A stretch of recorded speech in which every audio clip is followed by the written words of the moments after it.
तो इस तरीके से बच्चों आपने तीनों मेथड सीख लिए, cash goodwill, non cash goodwill and hybrid.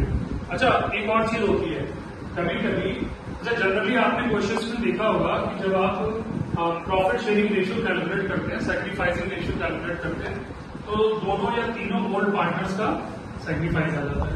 But sometimes ऐसा होता है कि जब आप सैक्रिफाइसिंग रेशियो कैलकुलेट करेंगे तो किसी एक पार्टनर का गेन आएगा। जब किसी एक पार्टनर का गेन आता है तो वो क्वेश्चन आपका बन जाता है एचओटीएस। एचओटीएस का मतलब क्या हुआ? High order thinking skill. तो एक क्वेश्चन मैं आपको इस तरीके से समझा देता हूँ जो कि आपके लिए हेल्पफुल रहेगा। ठीक है, start. A and B are partners sharing profit and losses with the ratio of 4:1. Okay. They admit C into partnership for 1/6 share, from which he pays 20,000 for goodwill.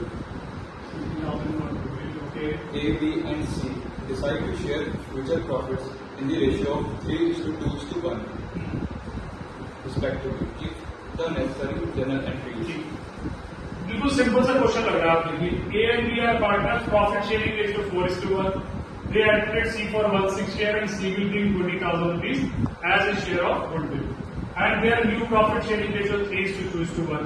आपको बिल्कुल सिंपल सा लग रहा है कि ओल्ड गिवन है, new given है, फटाफट हम सैक्रिफाइसिंग रेशियो निकाल लेंगे। जब सैक्रिफाइसिंग रेशियो निकालेंगे तो old minus new is the formula और फटाफट सेक्रीफाइस आ जाएगा और हम फटाफट एंट्री पास कर देंगे। चलिए फर्स्ट एंट्री तो लिख ही लेते हैं। When new partner C will bring 20,000 as a share of goodwill, तो आपकी पहली एंट्री हो जाएगी bank account debit to premium for goodwill. Premium for goodwill, ठीक है। New partner is bringing 20,000 rupees. अब आपके मन में थॉट आ रहा होगा कि premium for goodwill account will be debited to A's capital and B's capital, but before this sacrificing ratio निकाल के देख लो जरा। तो सबसे पहले जब आपने ए का सैक्रिफाइस निकाला, old is 4/5, new is 3/6, LCM will be 30, 5 6 6 4 24, 6 5 5 3 15 and it will B 9/30। ठीक है, सैक्रिफाइस आ गया। बी, बीस old is 1/5, new is 2/6, LCM will be 30, 5 6 6 1 6, 6 5 5 10। जो माइनस में आ रहा है 4/30 जो है वो माइनस में आ रहा है।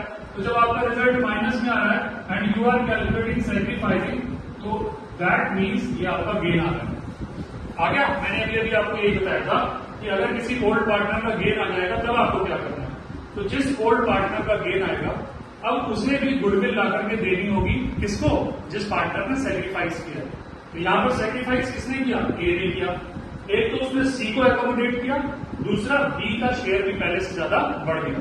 तो यहां पर सी तो 20,000 प्रीमियम ला ही रहा है, अब बी भी कुछ ना कुछ अमाउंट ऑफ गुडविल लेकर के आएगा। बट यहां पर देखिए आपके क्वेश्चन में फर्म की गुडविल नहीं दे रखी है।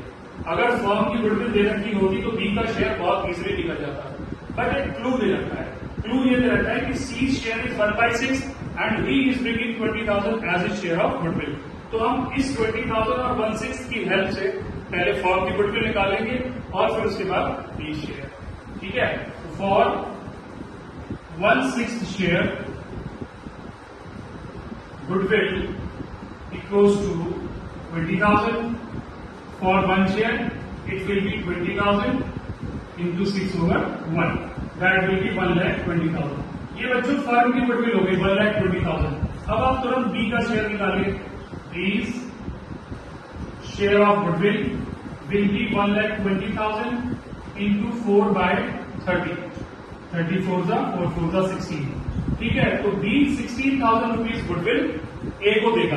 अब बी ये पैसा कैश में नहीं लाएगा, बी की कैपिटल से हम उसको डेबिट कर देंगे। तो अब आप देखिए यहां पर जो आपकी सेकंड जर्नल एंट्री वो थोड़ी सी चेंज हो गई। Premium for goodwill account will be debited bye 20,000। यहां पर बी 16,000 रुपीज ए को देगा। फॉर दिस पर्पस बीस कैपिटल विल बी डेबिटेड, बीस capital account will be debited bye 16,000 और टोटल 36,000 रुपीज हम ए को मिलेंगे टू एज कैपिटल अकाउंट 36,000। ठीक है, इस तरह से आपको ये एंट्री पास करनी होगी जब किसी ओल्ड पार्टनर का गेन आ जाएगा। तो क्वेश्चन यहाँ पे थोड़ा सा इंटरेस्टिंग हो जाता है, इसकी भी प्रैक्टिस करना।